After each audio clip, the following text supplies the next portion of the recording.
The South Carolina Gamecocks get a marketable moment, a Shane Beamer special in Willie B. They storm the field in good form. Final score over Texas A&M.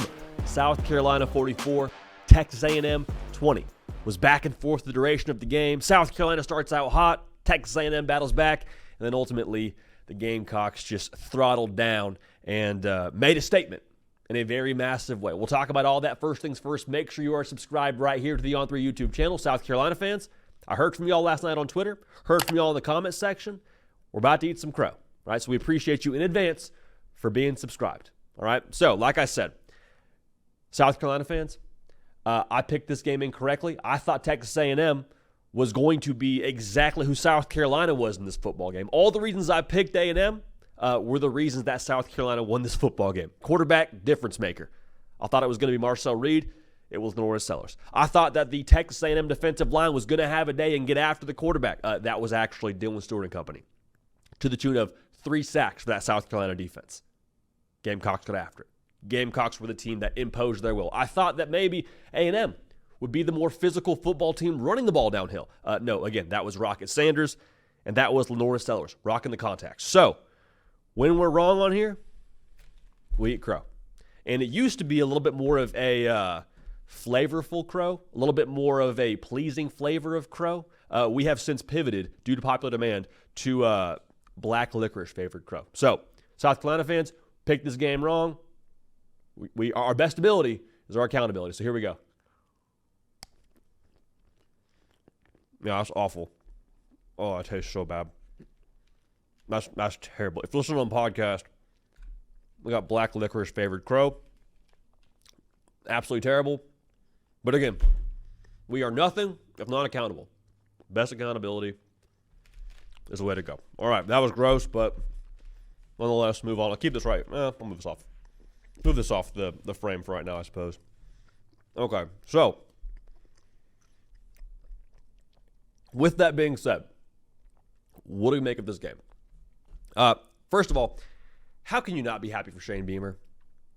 I mean, the way that they had been so close in multiple spots this year. The LSU game, I've said it many times. If LaNorris Sellers is able to stay healthy, I think you win that football game. The Alabama game, if a couple things break your way or break differently, I think you win that football game. Like, South Carolina very easily could be in the college football playoff conversation right now. However, things bounce a certain way, and to have them finish the trip the way they did last night to get over that hump and to get a signature win against a top 10 opponent, I think you got to be so happy for Shane Beamer, because he's one of those guys that he didn't inherit a Georgia or an Alabama or just a ready-made roster. Like, he has had to push this thing uphill for a minute now. And success is never linear, and it hasn't been that way in Columbia, South Carolina. After the 2022 season, they finish hot, 2 top 10 wins. You're like, all right, Shane Beamer to the moon. Here we go, South Carolina. The year after, they have some injuries, have some issues on the offensive line. They underachieve, and everyone's like, "What? Are we sure he's the right guy?" And we're like, okay, hang on just a second. This is the guy now that has overachieved, not just in 2022, but in 2021 as well. And then he has one down year, and everyone's just ready to just mail it in on Shane Beamer at South Carolina. I think all of that noise has been silenced this year. And so for them to get a win the way they did last night, it was the culmination of everything they had built to this year and been so close to accomplishing, and finally got it accomplished. A big reason why LaNorris Sellers, man. That is a dude now that Shane Beamer recruited to South Carolina and is going to be a foundational piece to South Carolina for a long time to come.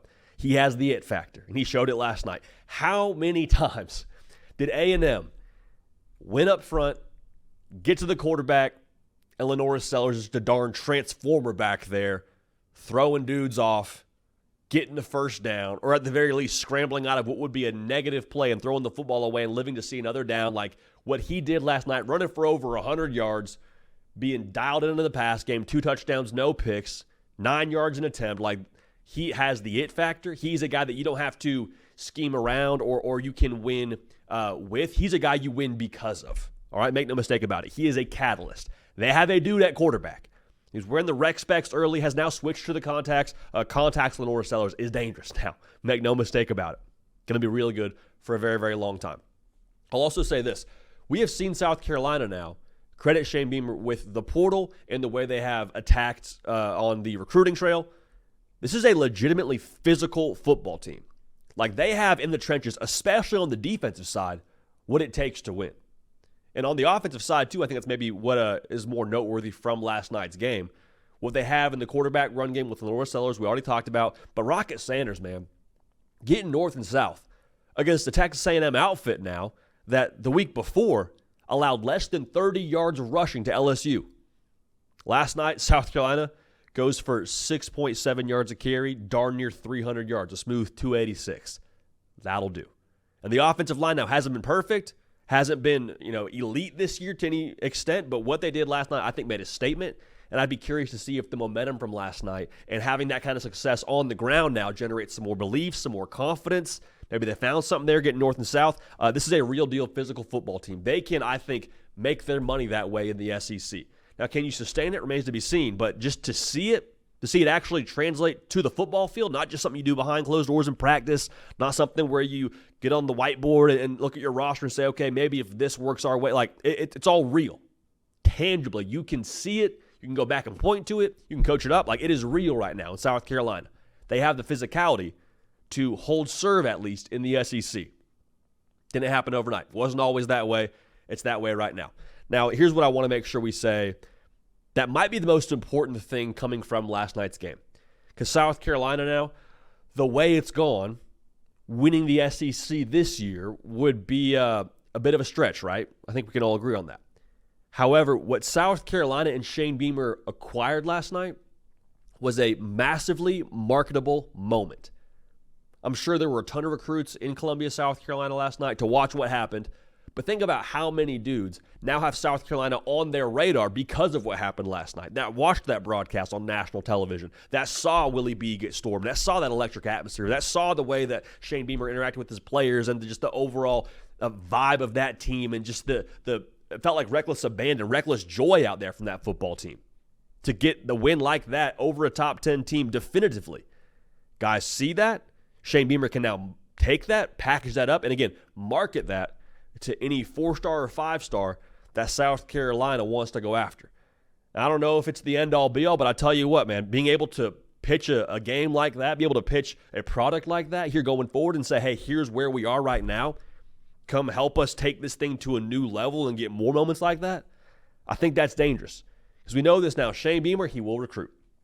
I've said it many times, man. If I had any more eligibility, I'll go run down on kickoff for a guy like Shane Beamer. Are you kidding me? The way that he just purely, from what I can tell at least, loves his players, loves football, and is passionate about it, it matters to him. I love that. I love that, and I think that South Carolina, because of games like last night, will be set up for success here in the not-too-distant future. So, again, we eat our crow. It is what it is. South Carolina fans, if you haven't yet subscribed, now's the time. Appreciate y'all. Love y'all. When we're wrong, we take accountability, and we were wrong last night. We're going to keep this party rolling. We will see y'all next time.